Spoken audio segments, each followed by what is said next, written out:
o melhor dele, primeiro.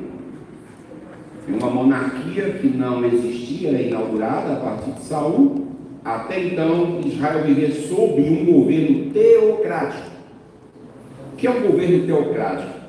É um governo onde Deus escolhe os seus líderes e não o povo. Governo democrático é o governo em que as pessoas escolhem seus representantes. Então, a teocracia, ela vinha funcionando através dos juízes. O primeiro legislador, grande legislador de Israel foi Moisés. Foi sucedido por Josué. Moisés preparou Josué, porém Josué não preparou seu sucessor. Foi um grave erro cometido por Josué. Tem muita gente que acha que nunca vai morrer, né? E não se prepara para substituir. Por exemplo, todo homem, pai, família que está envelhecendo, ele deveria se preocupar em organizar a sua casa e não deixar bagunçada para os filhos ficarem brigando depois quando ele morre. A culpa é dos pais que acham que não morrem. Se todo homem de boa índole, de sensatez e equilíbrio deveria chegar assim: bom, estou com 70 anos, qualquer hora dessa Jesus pode me levar, deixa eu fazer logo um inventário, deixa eu decidir logo como é que vai ser o patrimônio dos filhos, deixa eu me reunir com eles e deixa eu dizer o que eu quero que seja feito em vida. Isso é sensatez e equilíbrio. Mas tem gente que acha que não vai morrer, aí morre de repente, e aí vira uma guerra, os filhos brigando na justiça, uma confusão dos diabos, né? Por falta de sensatez. Bem-aventurados aqueles que pensam antes, se antecipam e tomam as decisões sábias. Esses podem ser reputados como homens sábios. Moisés foi sábio, ele preparou o sucessor. Josué não foi sábio. Josué talvez achou que não ia morrer, mas morreu. E morreu com uma idade menor até do que Moisés. Moisés morreu com 120, Josué morreu com 110. Tudo bem, mas vamos para frente. Inicia-se um período turbulento pós-morte de Josué, oscilando períodos em que haviam juízes que governavam Israel e períodos em que Israel não tinha quem comandasse, sem governo. Os períodos em que as nações vizinhas oprimiam Israel: amonitas, moabitas, amalequitas, filisteus, amorreus, gigazeus, ferezeus e tantos zeus a quatro, né? Que vinham sobre a nação e oprimia. E Deus permitia.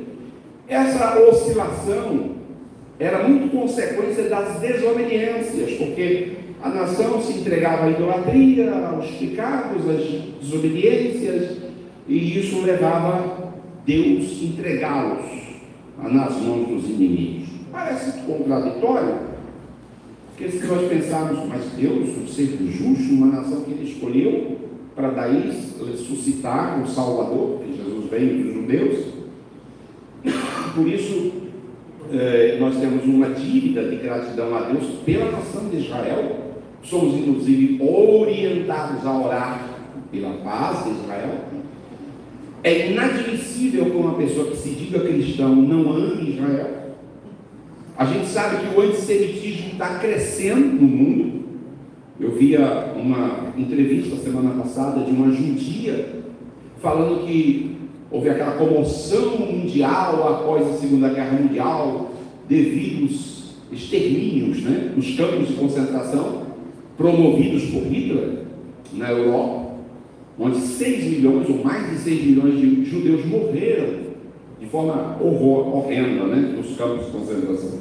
Aí se criou inclusive o chamado Museu do Holocausto, onde lá está a história registrada de forma muito realista, nua, crua e impressionante, porque tudo aquilo que está produzido no Museu do Holocausto foi produzido pelos nazistas. Foram eles que registraram, está lá, para mostrar que página triste da história que foi vivida não tem tanto tempo assim, né? Ao final da Segunda Guerra Mundial começou-se essa comoção. Porém, hoje, o que acontece? O antissemitismo já está crescendo novamente no mundo. Os próprios europeus agora já estão, de certa forma, desprezando, trabalhando com rejeição e racismo contra os judeus. Porque quando a gente fala de racismo, tem muita gente que pensa que é só preconceito contra a pele, contra a cor. Não. Racismo é contra cristãos, é contra judeus, é contra ciganos, é contra as pessoas homossexuais, é contra famílias, é contra tudo aquilo que infelizmente contraria determinadas convenções sociais, acaba gerando preconceito, né? Então existem muitas formas de preconceito, algumas veladas, outras explícitas, né? O ser humano, de certa forma, ele é um tanto preconceituoso. Quando a gente trata, por exemplo, de questões religiosas, tem muito preconceito. Quantos preconceitos eu já sofri no início da minha fé, quando eu era criança, só pelo fato de me declarar evangélico, né? Então, quando você declara a sua fé, dependendo de como a sociedade enxerga, vai surgir algum tipo de preconceito. Então, voltando, o antissemitismo vem crescendo, porém a gente precisa entender que Israel é uma nação eleita, escolhida por Deus. E Deus governou esta nação com muita satisfação nesta teocracia durante os juízes. E Deus levantou vários juízes, alguns muito conhecidos, Sansão, Gideão, Otiniel, não é? Entre muitos outros que foram usados por Deus para tirar Israel do cativeiro, para livrá-los das opressões vividas nas mãos desses inimigos. Entretanto, o livro de Juízes, que tem 21 capítulos, ele termina de uma forma muito triste, talvez uma das passagens mais lamentáveis das Escrituras Sagradas, porque lá no último versículo do capítulo 21 do livro de Juízes, está registrado o seguinte: naqueles dias não havia rei em Israel, e cada um fazia o que parecia reto aos seus olhos. Era uma verdadeira anarquia. Anarquia é falta de governo, é falta de leis, é falta de regras, é falta de limites. Se nós observarmos o mundo atual que nós estamos vivendo, de certa forma está caminhando para uma anarquia. Quebra de regras, quebra de leis, quebra de princípio, quebra de valores. Parece que ser rebelde hoje é algo culto, algo moderno, algo chique, ser rebelde, né? Tem um cantor famoso, não tem mais, já morreu, um cantor famoso aí dos anos 80, e ele gravou muitas músicas, era um poeta, tem umas músicas, tem algumas letras até interessantes. O nome dele é Cazuza. E Cazuza, ele era um rebelde por natureza, gostava de desafiar as regras, de desafiar sistemas, de desafiar tudo. E enquanto ele estava desafiando aqui regras, desafiando as leis, a família, a sociedade, a religião, porque ele desafiou tudo, estava indo de vento em popa, até que um terrível dia, que eu não posso chamar isso de um belo dia, até que um terrível dia, Cazuza resolveu sair do plano terreno e desafiar o de lá de cima. Aí ele comprou uma briga perdida, né? Ele estava realizando um show no Rio de Janeiro, numa casa de espetáculo chamada Canecão. Os antigos aqui devem se lembrar dessa casa. E lá no Canecão ele pegou um baseado de maconha, deu uma baforada, soprou para cima. Esse aqui é para o cara lá de cima.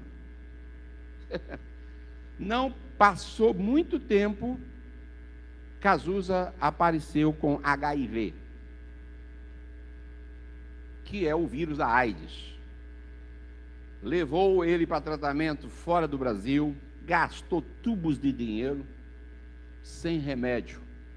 E ele veio a óbito novo, muito jovem ainda.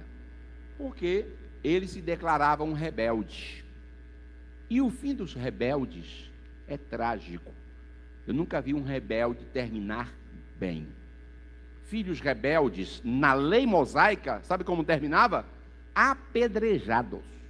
A lei determinava que os filhos rebeldes deviam ser apedrejados. Pode chocar aos teus ouvidos Mas deixa eu lhe dizer uma coisa.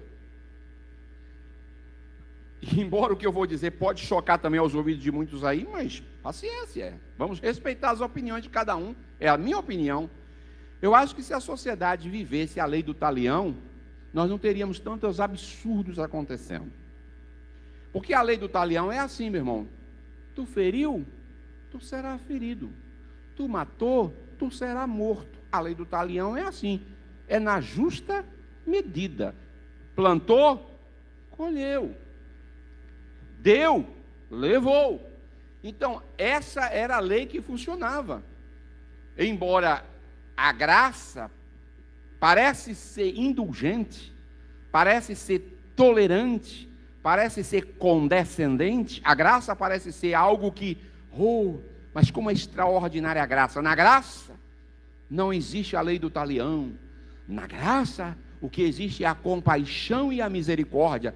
Ai, como é bom a compaixão e a misericórdia. É muito bom quando a gente está discursando sobre ela.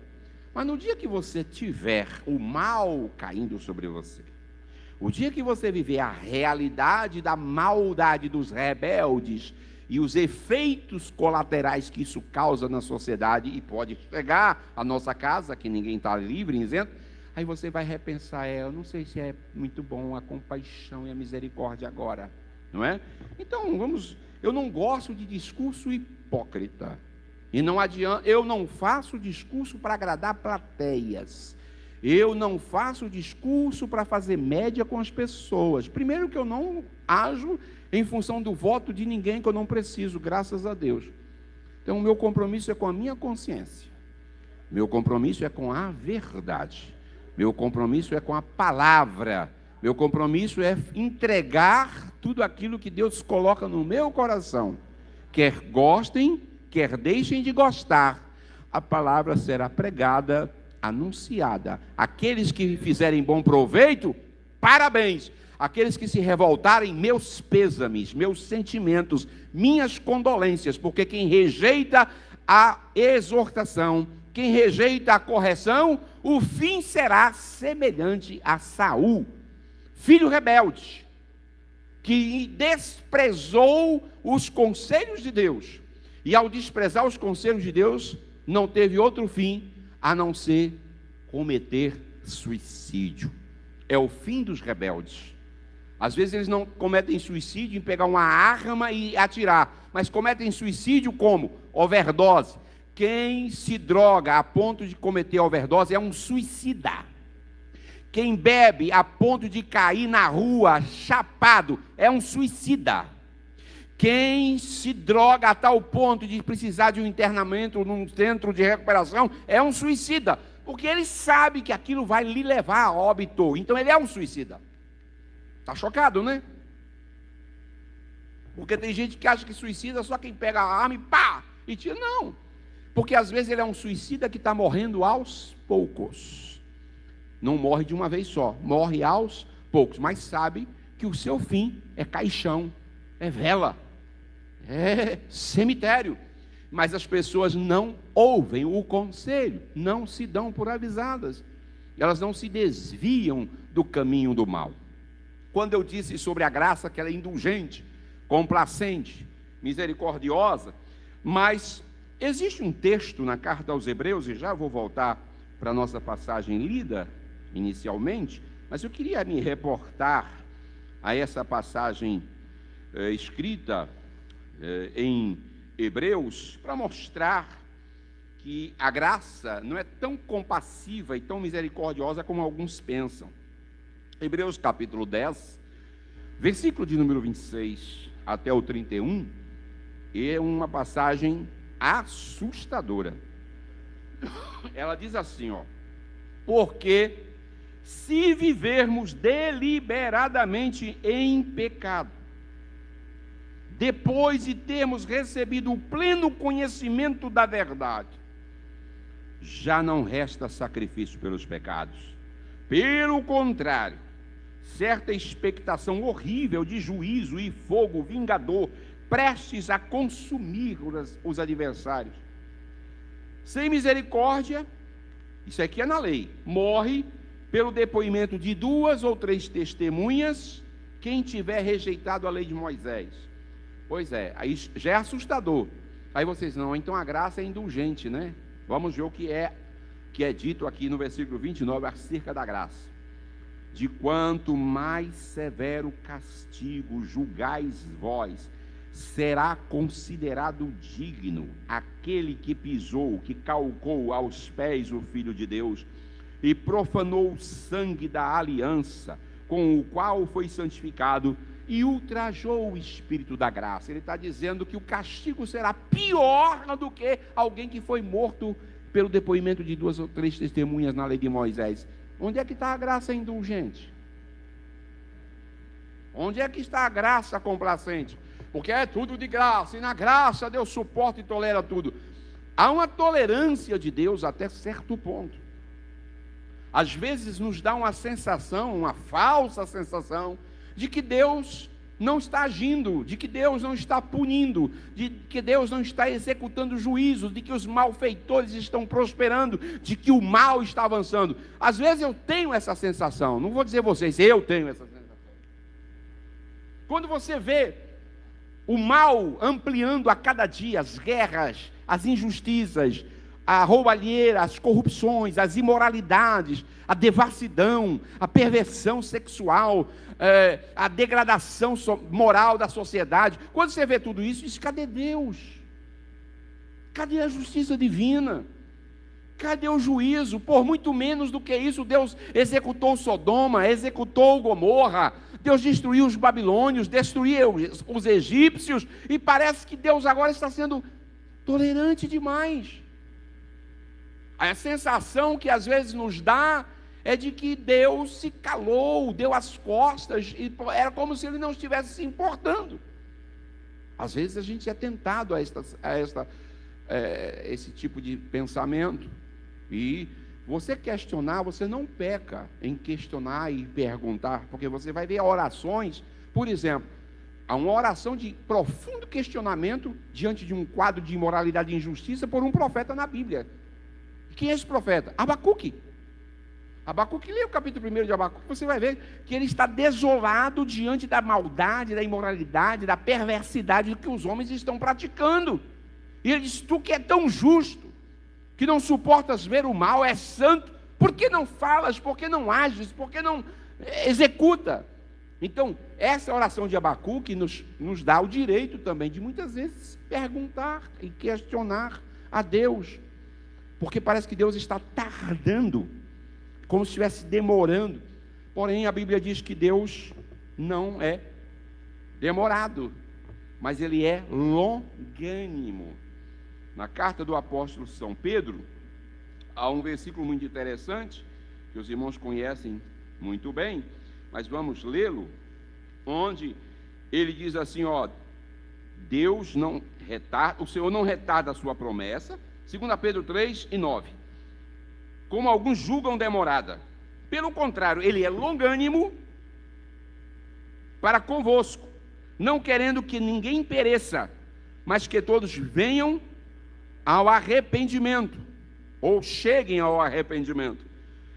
Virá, entretanto, como ladrão o dia do Senhor, no qual os céus passarão com estrepitoso estrondo, os elementos ardentes se disparão, e a terra e as obras que nela existem serão atingidas. Ou seja, haverá um tempo em que esse juízo e esta execução, esse castigo de Deus, cairá sobre a terra. Ainda nesse mesmo texto, o versículo 8, ele coloca, dizendo que um dia para Deus é como 1000 anos, e 1000 anos como um dia. Deus não trabalha dentro do nosso relógio, não. Existem na Bíblia 2 tipos de tempo, o tempo cronos e o tempo kairos. O tempo cronos é o tempo do homem, é que ele é medido pelo relógio. Cronos vem de cronômetro, de cronometrar o tempo. Então o cronos é o tempo nosso. O tempo de Deus é o kairos, é uma dispensação, é um período que Ele estabeleceu pelo seu próprio poder e não compete a nós. O próprio Jesus, quando foi perguntado pelos discípulos, em Atos capítulo 1, eles disseram: restaurarás tu neste tempo a Israel? Aí ele diz: não vos compete. saber os tempos e as estações que o Pai estabeleceu pelo seu próprio poder. Ou seja, não questionem, porque esse tipo de resposta vocês não terão. Então, quem quiser marcar a volta de Jesus vai quebrar a cara. Eu lembro que quando houve aquela passagem, né, dos anos do século XX para o século XXI, 1999 para 2000, muita gente, 2000 não chegará, 2000 não passará. E muita gente ficou naquele pânico, inclusive as igrejas encheram, desviados voltaram, muita gente correu para as igrejas com medo de que o mundo fosse acabar na virada do ano. E não aconteceu. Aí tem muita gente hoje relaxada, 2023 já tem 23 anos lá atrás, e até agora nada. Lembre-se, Deus não retarda a sua promessa, mas é longânimo. Se Jesus não veio ainda, se o juízo de Deus não caiu ainda, é dando oportunidade para que as pessoas se arrependam de seus pecados. Mas não se iludam, o dia do juízo divino estará caindo, vindo sobre a terra, e é inevitável. Nunca em todas as dispensações, nunca houve uma dispensação ou um império que não ruísse. Todos os poderosos impérios na história ruíram, todos. Nenhum império agora fique pensando, não vai ruir. Vai. O próximo a cair chama-se Estados Unidos. Antes que eu me volte para cá, por que o senhor está dizendo isso? Porque Deus já avisou, Deus já usou o pastor Tim Swagger para falar, Deus já usou o pastor David Wilkerson para falar, e este presidente que está nos Estados Unidos vai levar o país à bancarrota. O maior problema, a maior crise americana não é financeira, eles devem uma dívida trilionária, e se não fosse o Congresso, agora recentemente, aprovar um aumento em relação à questão das dívidas, o país estaria já paralisado. Eles não têm como pagar a dívida, é trilhões de dólares. E o pior problema dos Estados Unidos não é nem o financeiro. Se alguém tiver dinheiro em dólar, aqui vai um conselho: retire o seu dinheiro do dólar. O dólar está caindo todo dia, vai quebrar. Eu tenho um livro lá em casa escrito nos anos 80 por David Cantillon, da editora Vida. É um livro esgotado, não procure que não acha. David Cantillon, ele escreveu como uma profecia, o título do livro é A Morte do Dólar. O dólar vai acabar, vai quebrar. E o pior problema dos Estados Unidos, como eu disse, isso não é o financeiro. O pior problema dos Estados Unidos é moral. O maior exportador de pornografia do mundo, Estados Unidos. O maior exportador de filmes de trash, de lixo, de cultura lixo, Estados Unidos. O maior consumidor de cocaína do mundo, Estados Unidos. O maior produtor de jogos de azar do mundo, Estados Unidos. Onde estão os maiores cassinos da jogatina no mundo? Las Vegas, Estados Unidos. Onde estão as mulheres mais famosas, prostitutas, chamadas programas, ou garotas de programa? Estados Unidos.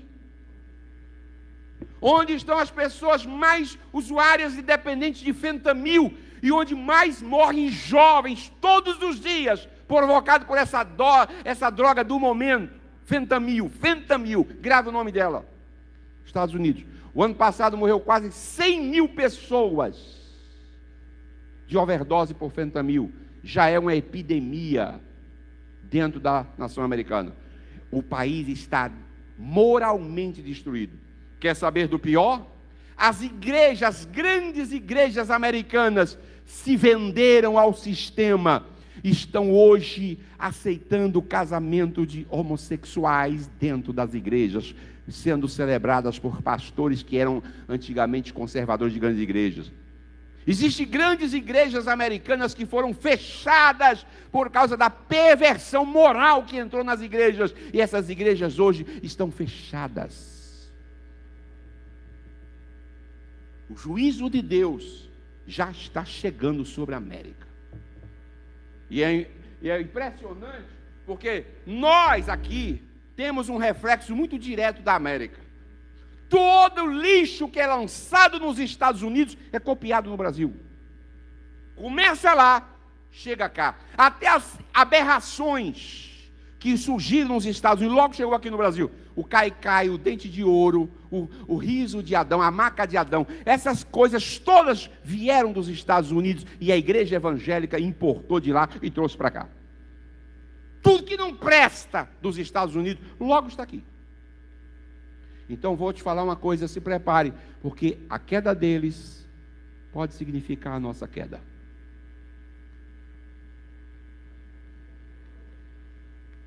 Vocês estão assustados? É profecia, irmão. Isso é Bíblia. É inevitável. Quem está confiando nos tesouros da terra pode dormir rico e amanhecer pobre. Já aconteceu na América os chamados anos da depressão. Entre a década de 20 e década de 30, os Estados Unidos quebrou.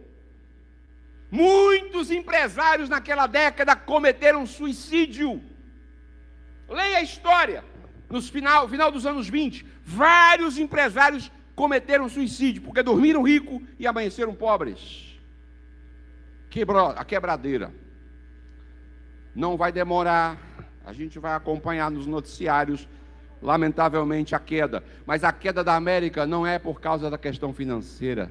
É a ira de Deus sobre uma nação que tinha tudo para ser exemplo.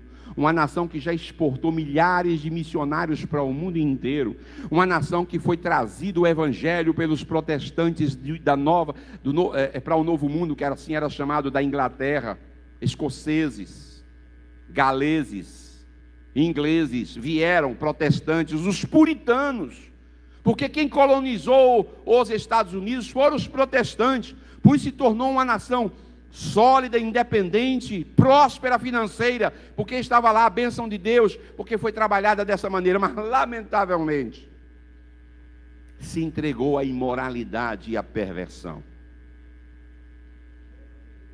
Então, se alguém pensa em imigrar para os Estados Unidos, está escolhendo um lugar que hoje está condenado, fadado ao fracasso.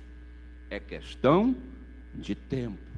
Repito, é questão de tempo. Que Deus, a glória de Israel, eu li aqui, não mente. E não se arrepende.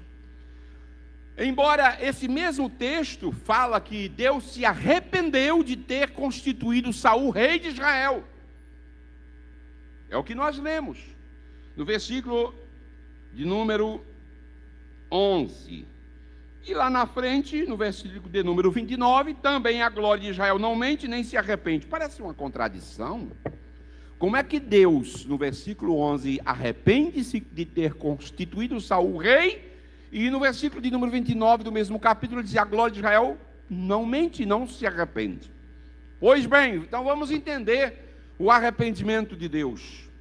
A primeira vez na Bíblia em que aparece o arrependimento de Deus é em Gênesis capítulo 6. Lá, no versículo de número 6, do capítulo de número 6, está escrito: então se arrependeu o Senhor de ter criado o homem, e isto lhe pesou no coração. Parece contraditório, porque arrependimento é algo típico do homem. E aqui eu quero chamar a atenção de alguns detalhes. A Bíblia, ela utiliza figuras de linguagem, e essas figuras de linguagem precisam ser analisadas dentro do contexto humano. Deus, para ser entendido, Deus, para ser compreendido, ele precisa usar a linguagem que nós conhecemos. Se Deus viesse falar aqui agora em língua dos anjos, nós não entenderíamos nada. Então ele precisa usar a nossa linguagem para se tornar compreendido. Quando você faz Teologia, quando você estuda teologia, tem dois termos técnicos. Quando estuda-se a pessoa de Deus, dois termos técnicos para explicar isso. Um se chama antropopatismo e o outro se chama antropomorfismo. O que é isso, pastor? Bom, antropomorfismo é formas humanas em Deus. Quando eu digo o braço de Deus, quando eu digo os olhos de Deus, quando eu digo o coração de Deus, os pés de Deus, eu estou usando uma linguagem antropomórfica para dar formas humanas em Deus, para a gente entendê-lo. Mas Deus necessariamente tem olhos? Não. Fisicamente não. Deus necessariamente tem braços? Não. Porque Deus não é homem. Deus é espírito. Espírito é algo que não possui forma. Espírito é algo que não possui massa. Não tem densidade. Não tem peso. Então Deus é espírito, então ele não pode ser visto dentro de uma figura humana. Mas Deus em alguns momentos se tornou visível, verdade. Ele quis se revelar, ele quis se comunicar, e para tanto ele toma forma corpórea humana. E a melhor explicação disso está em João capítulo 1. E o Verbo se fez carne e habitou entre nós, e vimos a glória do Pai no unigênito, ou seja, no Filho. Deus se tornou visível pelo Filho.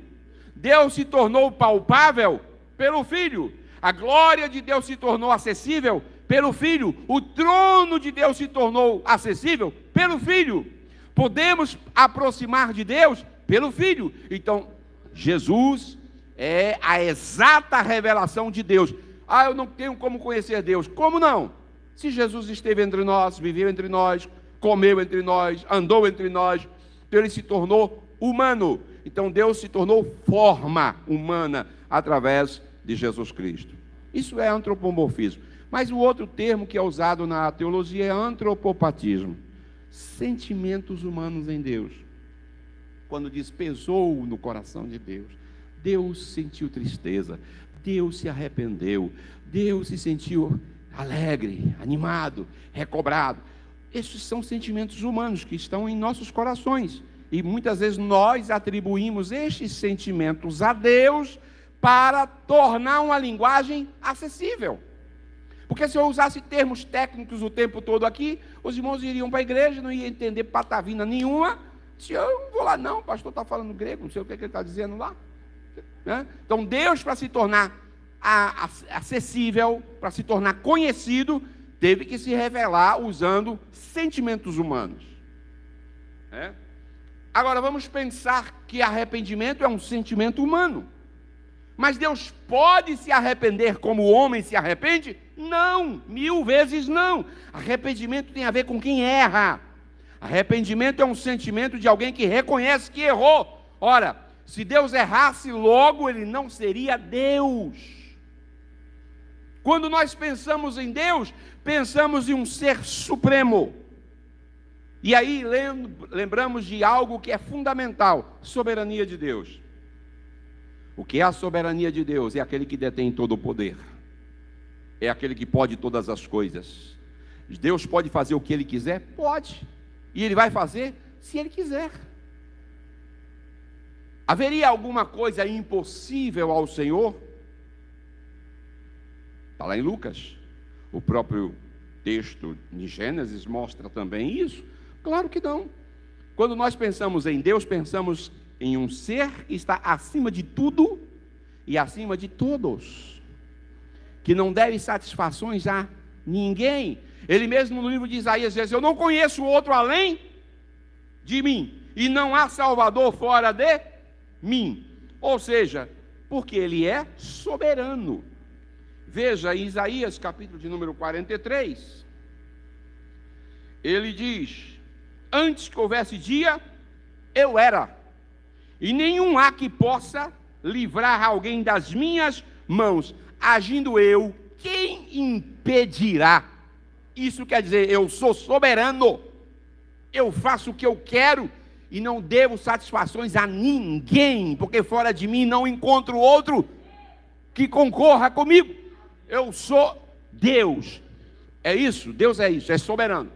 Aí pergunto, como é que um Deus que é poderoso, onisciente, onipotente, onisciente, imanente, transcendente, como é que um Deus que tem tantos atributos e qualidades se arrepende do mal? Ele errou? Não. A questão é, quando você olha a Bíblia, ela foi escrita não em português. O texto original bíblico foi escrito em hebraico. O texto do Novo Testamento foi escrito em grego e algumas porções em aramaico. Pois é, acontece que existem palavras em hebraico que ela possui várias significações. E estudando sobre o arrependimento de Deus, traduz-se muito mais apropriadamente com lamento, tristeza. Deus lamentou, entristeceu-se de ter criado o homem, no sentido de que o homem, como joia da criação, foi criado para louvor do nome do Senhor, para adorar o nome do Senhor. Só que ele falhou, não Deus, o homem falhou. Aí você disse, mas Deus não sabia? Sabia, ele não é onisciente. Existe alguma coisa que Deus não saiba? Aí eu pergunto, você acha que a queda do homem, a desobediência do homem, o fato de Deus ter concordado com a seleção de Saul e Saul ter falhado no seu exercício de suas atividades, isso tenha trazido um arrependimento no sentido de Deus, puxa, fui surpreendido, eu não imaginava que Saul fosse fazer isso comigo. Deus nunca foi surpreendido por absolutamente nada que acontece aqui na terra. Deus nunca foi surpreendido por absolutamente nada. Eu sempre digo, Deus nunca tem plano B. Deus só tem plano A. Deus nunca foi apanhado de surpresa no contrapé. Vamos inventar uma rota de fuga aqui, um escape. Não, isso não existe em Deus. Tudo que está acontecendo estava previsto desde a eternidade, até a morte de Jesus. Lá em Apocalipse capítulo 13, diz assim, o Cordeiro que foi morto antes da fundação do mundo. Antes de o mundo ser criado, Deus já viu o Cordeiro morto. Ou seja, a queda do homem estava prevista. A queda de Saul estava prevista. A queda de qualquer pessoa que a Bíblia cita estava prevista. Então Deus nunca foi surpreendido. Há um texto em Jó, capítulo 42, versículo de número 2, creio que vocês conhecem muito bem, que diz lá assim, bem sei que tudo podes, e nenhum dos teus planos ou propósitos podem ser impedidos. Alguém diz assim, o diabo está fazendo frente, está interrompendo, está impedindo o propósito disso. A pergunta que eu faço, desde quando o diabo tem um poder de ser Deus? Embora o apóstolo Paulo, na sua carta aos Coríntios, o Deus, em D minúsculo, está lá, em Coríntios, deste século, cegou o entendimento das pessoas para que não vejam a glória do Evangelho. Quando se fala o Deus desse século, não é o Deus poderoso, é as pessoas que o constituíram como Deus. Deixaram de adorar a Deus para adorar a criatura. E quando as pessoas fazem esta inversão, elas estão constituindo Satanás como Deus deste século. Eu vou citar um texto aqui que é muito pesado, mas precisa ser dito. Está em Romanos capítulo 2. Aliás, capítulo 1. Versículo 18. E é muito sério isso aqui, irmãos. Acompanhe essa leitura.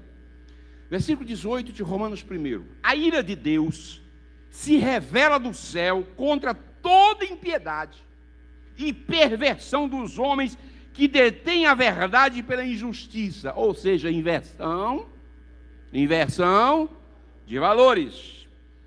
Versículo 19. Porquanto o que de Deus se pode conhecer é manifesto entre eles, porque Deus lhes manifestou. 20. Porque os atributos invisíveis de Deus, assim como o seu eterno poder, como também a sua própria divindade, claramente se reconhece desde o princípio do mundo, sendo percebidos por meio das coisas que foram criadas. Tais homens são, por conta de tudo isso, indesculpáveis, ou seja, diante de Deus não existem inocentes. Ah, pastor, fulano é inocente. Biblicamente, não. E eu prefiro acreditar no que Deus diz. Versículo 21. Porquanto estes que inverteram a verdade, tendo conhecimento de Deus, não o glorificaram como Deus, nem lhe deram graças, antes se tornaram nulos em suas próprias falácias, raciocínios, obscurecendo-lhes o coração insensato. Inculcando-se por sábios, tornaram-se loucos, porque quem mais está cometendo loucuras nesta geração são aqueles que se dizem sábios. É juízes cometendo loucuras, é professores de universidade cometendo loucura, é comunicadores cometendo loucuras, é desembargadores cometendo loucuras, é ministro de STF cometendo. Eles se julgam sábios. Olha o texto. E se tornaram loucos. Mudaram a glória de Deus incorruptível em semelhança de imagem de homem corruptível, bem como de aves, quadrúpedes e répteis. Deixa eu te dizer uma coisa aqui, não sei se vocês têm observado. Já pensou a neura, a febre que está se tendo em relação à Amazônia, a luta pelo boto, pela baleia, pela tartaruga? Mate qualquer bicho desse. Veja o que acontece com você. Ele está dizendo aqui, consideram mais os quadrúpedes, mais os répteis, do que aquele que é a imagem de Deus que o criou. E esses se acham sábios. Preservar a Amazônia é mais importante do que preservar a vida humana. Só para vocês terem uma ideia. Vamos para frente. Mudaram a glória do Deus incorruptível em semelhança da imagem de homem corruptível, bem como aves, quadrúpedes e répteis. Versículo 24. Por isso Deus os entregou. Quem? Esses homens. A imundícia. Quando você pensa em imundícia na Bíblia, o que é imundícia? Tudo que é promíscuo, tudo que é imoral. Essa palavra, ela vem do original pornoqueia, que quer dizer pornografia. Pelas concupiscências de seus próprios corações, para desonrarem o seu corpo entre si. Você entende o que é essa linguagem bíblica que é desonrar o seu corpo? A Bíblia diz que o nosso templo é o quê? Templo de quem? Do Espírito Santo. E Deus quer que esse templo esteja puro, que esse templo esteja santo. Quando alguém profana esse templo, a Bíblia diz, Deus o destruirá. Ou seja, o juízo de Deus vai cair sobre todos aqueles que estão profanando o templo de Deus. Ah, pastor, mas ele não é crente. Não importa. Haverá o tempo de Deus que o juízo cairá sobre todos esses que estão agindo, desonrando o seu próprio corpo. Vou citar algumas coisas aqui, o que seria desonrar este próprio corpo. Pastor, mas aí Saul, calma, tem tudo a ver com um contexto. É um contexto, é longo. Quando as pessoas mutilam seus corpos, estão desonrando. Tem gente que está transformando o rosto, implantando chifres, implantando coisas para poder ficar parecido com uma onça, um tigre, sei lá o quê. Aí você olha, irmãos, esse povo que veio aqui na rave, nesse pancadão doido que tem aí, nesse inferno que é Sodoma e Gomorra aqui perto, você vê pessoas que você fica chocado ao olhar a imagem da pessoa, o grau de deformação que elas fazem no seu próprio corpo. Vou falar de outra coisa aqui que é um absurdo, e tem crentes defendendo isso: tatuagem. Quando alguém está tatuando o seu corpo, ele está profanando o templo do Espírito Santo. Ele está dizendo, eu não aceito essa pele, eu não aceito essa textura, eu não aceito essa coloração, eu estou revoltado. Todas as pessoas que estão se tatuando, elas estão se dizendo, eu sou contra Deus, eu me rebelo contra Deus, elas estão fazendo aquilo que Nimrod fez com a Torre de Babel, desafiou a Deus.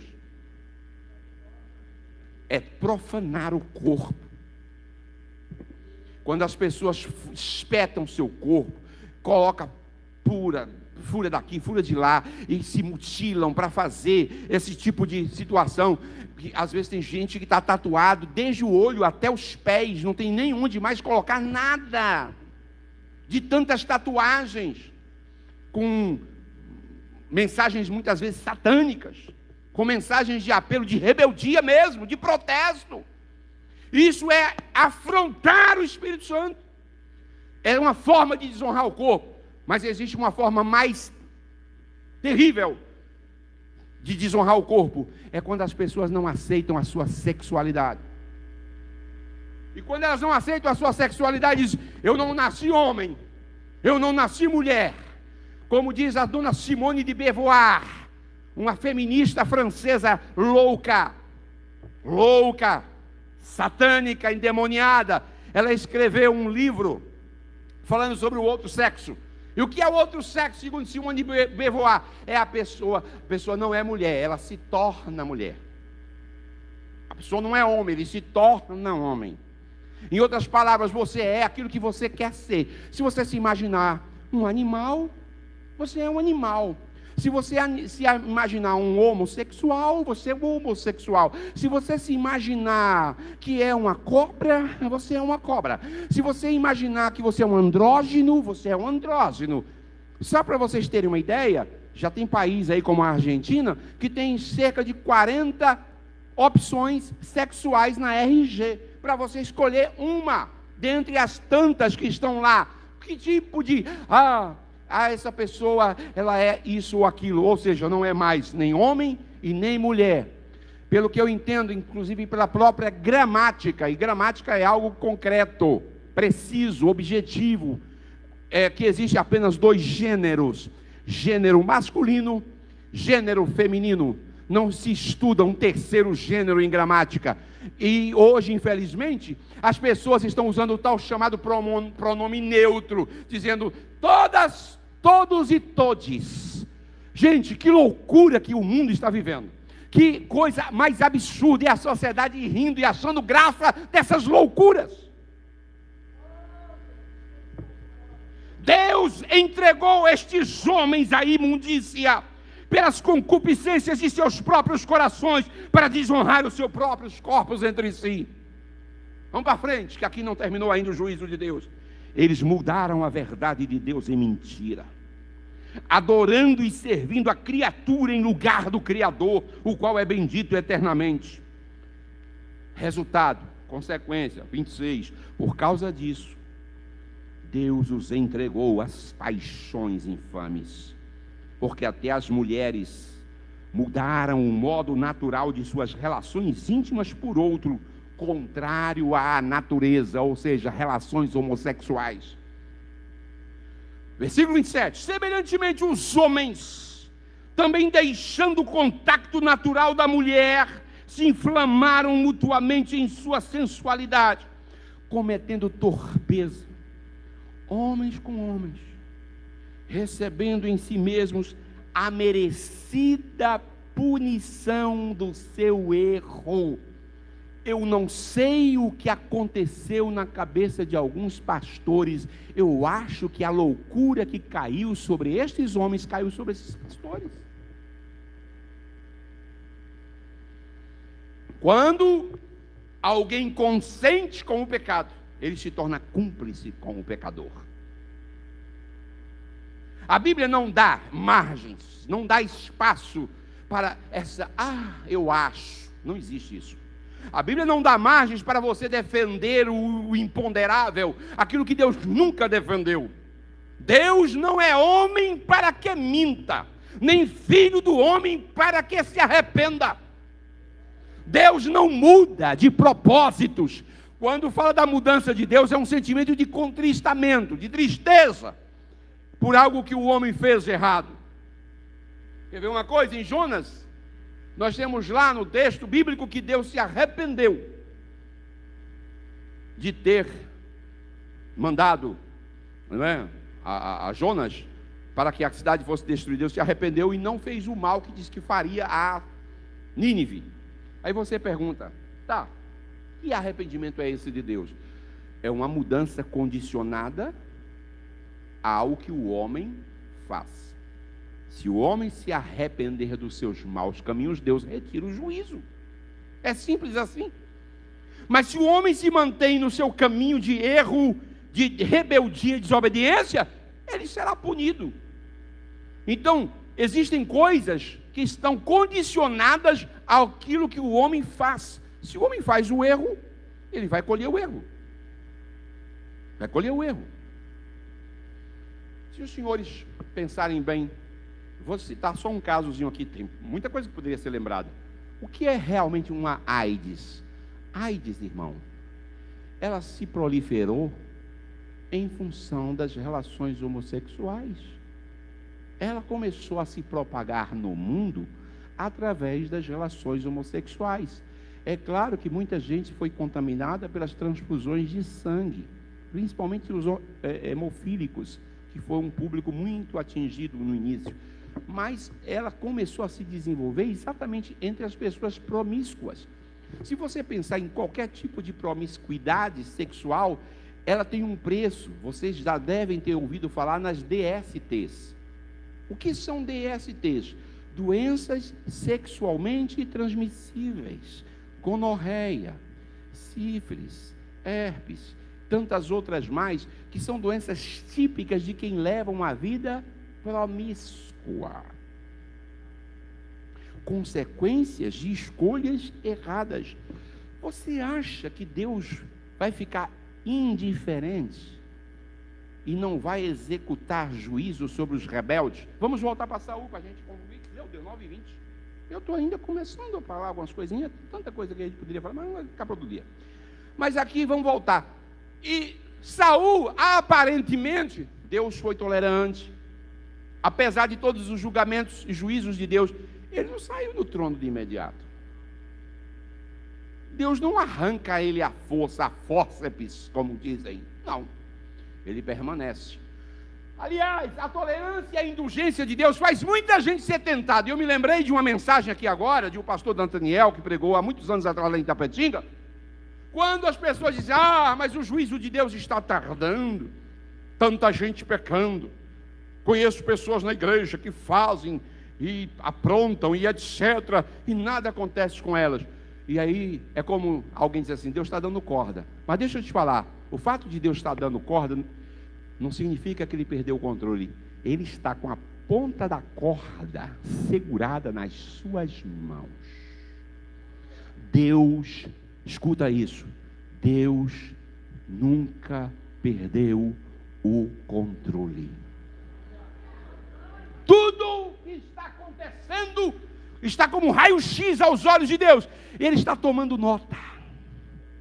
Ele está registrando. Ele está vendo.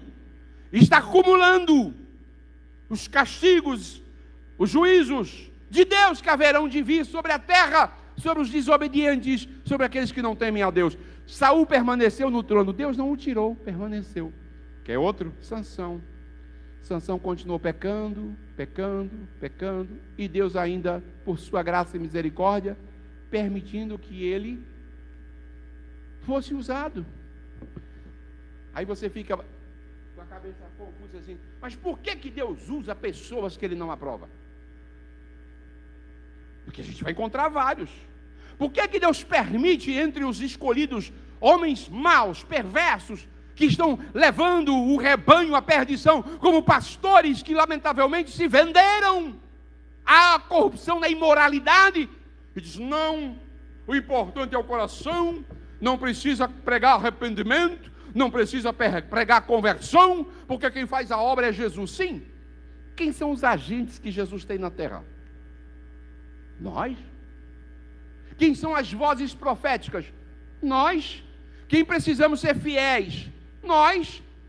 Temos que respeitar o que está escrito e não o que nós achamos. Mas a sociedade acha assim, problema dela.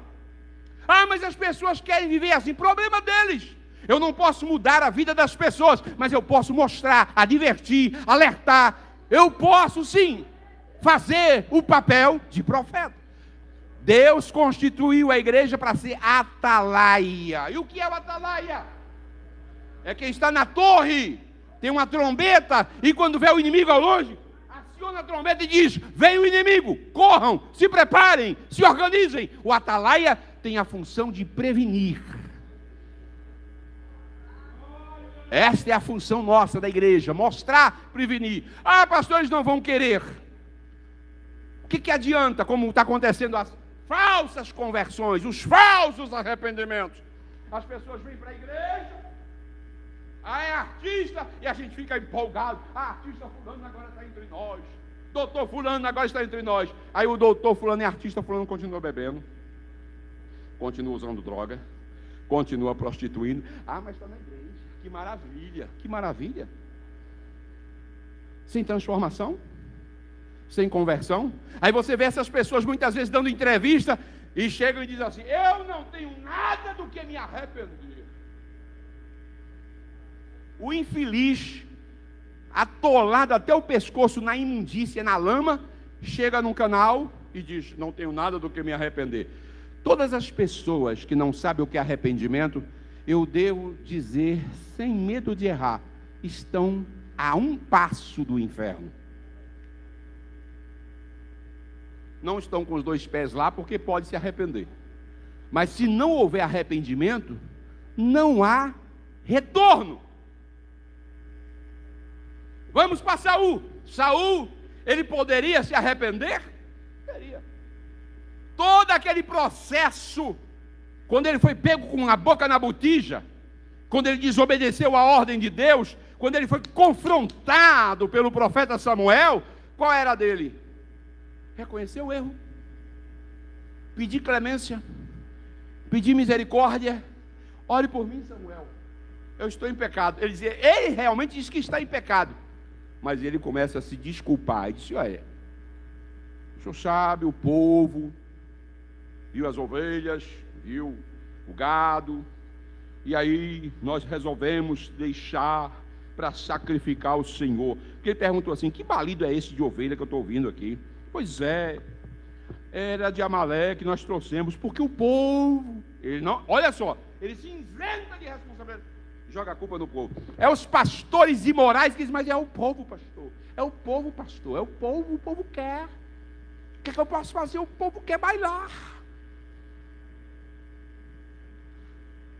Israel tinha 2 pastores, um chamava Moisés, o outro chamava Arão. Enquanto Moisés estava ali, regras, limites, doutrina, exigência, cobrança, vai indo muito bem.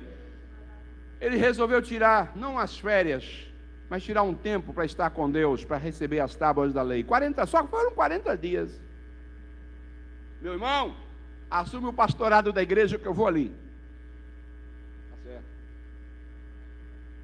Arão assume o pastorado da igreja, aí o povo passa a primeira semana, a segunda semana. Ele disse: Moisés não volta não, porque Moisés não disse que dia voltaria. Aí começaram a murmuração: as feras devem ter comido Moisés lá em cima nessa montanha. Volta mais não, volta mais não. Arão, Arão, vamos fazer o nosso culto aqui, vamos dar uma encorpada, uma melhorada, vamos inovar o culto. Vamos dar um chão nesse culto, porque a gente sabe que nas nações vizinhas, eles têm os seus ídolos, né? Os cananeus têm os seus ídolos, amorreus, e a gente precisa ter algo visível. Vamos construir aqui um bezerro de ouro para nós. Arão disse: vocês querem? Claro, nós queremos. Então traga os braceletes, traga aí os brincos, traga os cordões, traga o ouro, traga tudo. Vamos fazer. Fundiram aquilo, fizeram um belo de um bezerro de ouro. Aí você pensa que eles se contentaram em ter o bezerro? Porque assim, irmão, um abismo chama outro abismo. Vamos fazer um forró, um carnaval gospel. Um carnaval gospel. Porque o que aconteceu ali foi um carnaval gospel.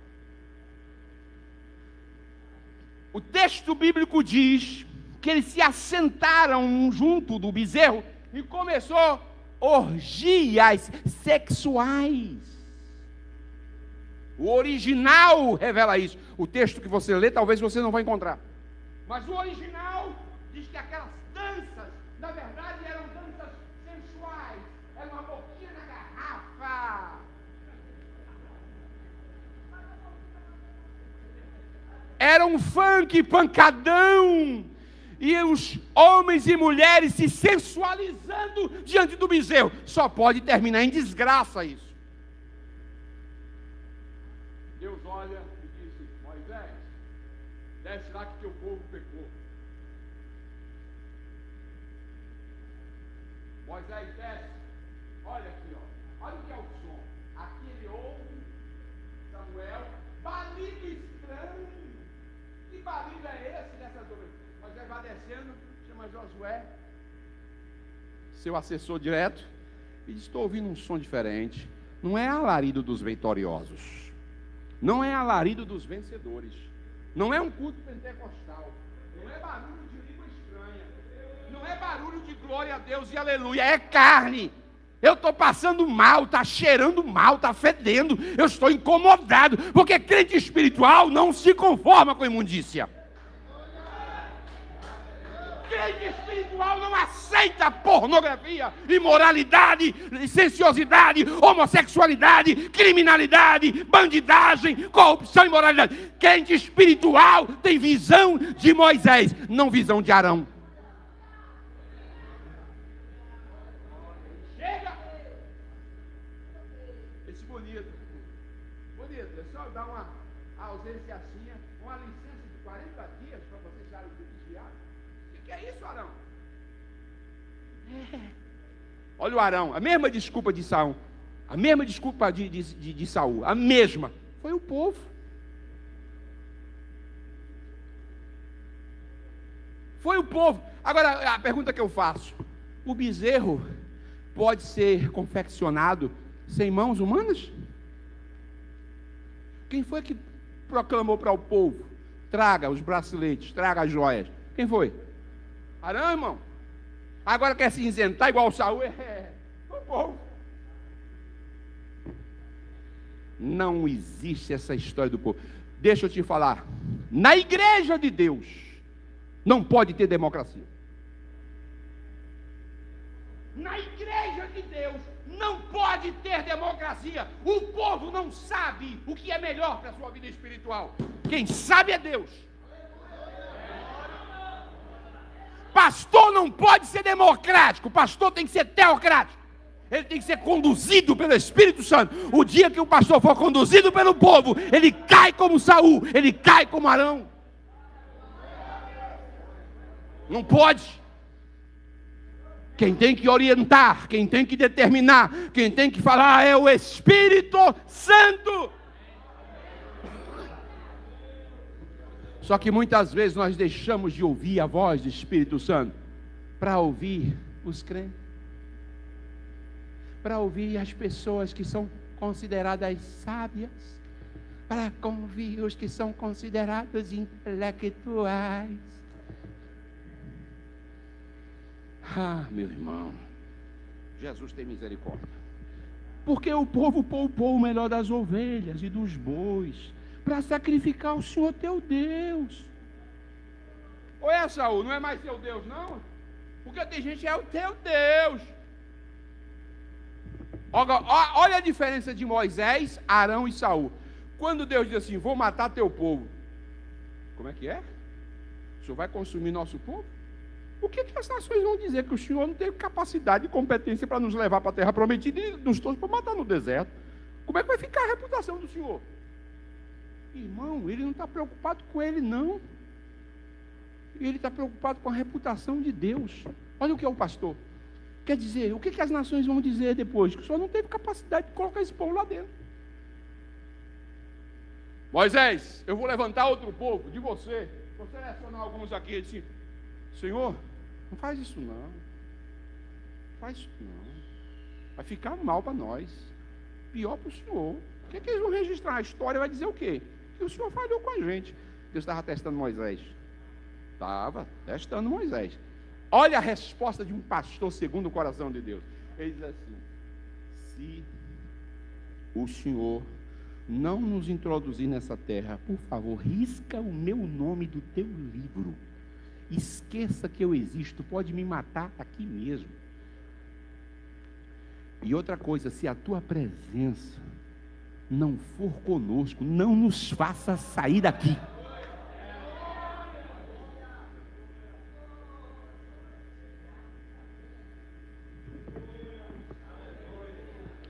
Em outras palavras, ele tocou diretamente no coração de Deus. Aqui é um antropopatismo. Ele tocou nas cordas do coração, disse: esse cabra realmente está bem intencionado. Ele disse: olha, Moisés, eu não faço isso com qualquer um, não. Vamos aqui contextualizar. Geralmente eu mando o meu anjo. Ele disse: eu não quero anjo, não. Nem mande anjo, nem Gabriel, nem Miguel, nem quem o senhor quiser. Essa conversa de anjo, não. Ou o senhor vai, ou a gente fica aqui. Deus gosta de gente determinada, decidida. E Deus diz: a minha presença irá contigo para te fazer descansar. Fechado, estamos juntos, não largo. E aí ele continuou, passou por um processo. Agora você pensa, aquela turma que pegou, sabe quantos que entraram na terra prometida? Zero. Deus diz: em 40 anos eu mato todos eles. Em 40 anos eu acabo com a raça dessa turma toda. Não vai entrar um. Esses rebeldes e desobedientes não pisa um na minha terra. Aí você acha que Deus mudou hoje e vai permitir que os imorais entrem na terra, na Nova Jerusalém? A glória de Israel não mente e nem se arrepende. Está aqui no texto. A glória de Israel não mente nem se arrepende, porque ele não é homem para que se arrependa. Se nós formos fiéis, ele permanece fiel. Se nós formos infiéis, pagamos as consequências, mas ele persevera na fidelidade. Se eu reconhecer como Deus, aleluia. Se não reconhecer, ele continua sendo Deus. Ele é soberano.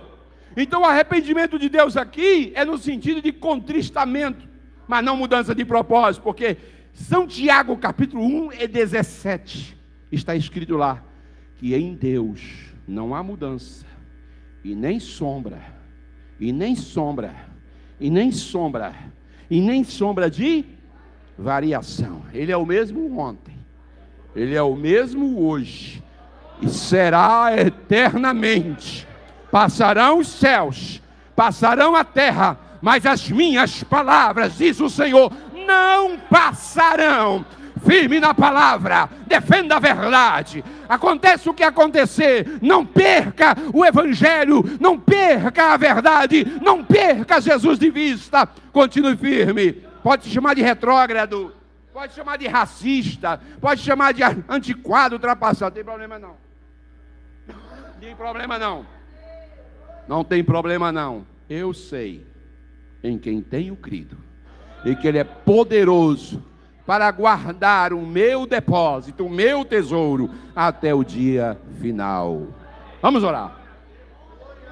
Meus irmãos, aqui quem fala é o pastor Ademilson Brito, da Assembleia de Deus em Ituberá, Bahia. Queremos agradecer a todos que têm nos acompanhado pelo canal AD Ituberá. Gostaria de solicitar que você se inscrevesse no nosso canal, compartilhasse, divulgasse. Visite uma das nossas igrejas.